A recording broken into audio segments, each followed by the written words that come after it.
Yan, so guys, dito tayo sa Sampaloc Lake, no? So yan, kung ano yun, kung nakikita nyo yan, yan yung Mount Cristobal, no? Yan ang Mount ng San Cristobal. Yung nasa likod niyan is Mount Banahaw. So marami na kami misinterpret niyan. Dalawang bundok yan. Yan. So yun yung San Cristobal. Yung nasa likod niya ng mount, yun yung Mount Banahaw, no? So maraming ano yan. Yung mga lihitimong taga Laguna lang ang nakakaalam yan. Yan. Nakakala nung iba yan ang Mount Banahaw, pero yung nasa likod niya ng Banahaw, no? Kasi ito no, gawa ng Rotary Club nila rito, yan, no? Kudos sa Rotary Club ng San Pablo, no? Yan, no? Ganda, no?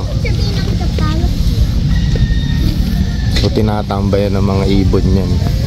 So yan yung lawa, yan, no? Less yung pollution, so napaka ano. Ilang kilometers to? 3.7. 3.7. Oh, parang around ganun yung round dyan, may ikot mo yan. So kung gusto mo mag-jogging, pwede kang mag-jogging dyan, iikutin mo yan. Yan yung buong lawa, no? So merong 7, no? 7 lakes. Oh. Yambo Lake. Ano yan? Yambo Lake, yun, magkakarugtong yun. Di ba? Magkakarugtong yan, di ba? Yung tubig nila. So yan, ito yung deepest, ito yung pinakamalalim. Yan, yan, no? Napakaganda ng view, no?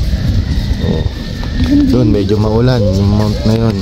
Yan, medyo maulan, no? Yan. Diba? So, actually papunta rito yung ulan, eh, no? Oh, ganda, oh.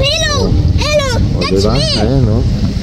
Yan, kudos dun sa, ano, ayan, no? Kudos dun sa gumawa na ito, no, it is Rotary Club, no? Kasi may logo ng Rotary Club, eh. O, yun, no? Tinatapuan ng mga bird. Diba? Saka yung hangin, ano, napakagaan. Hindi...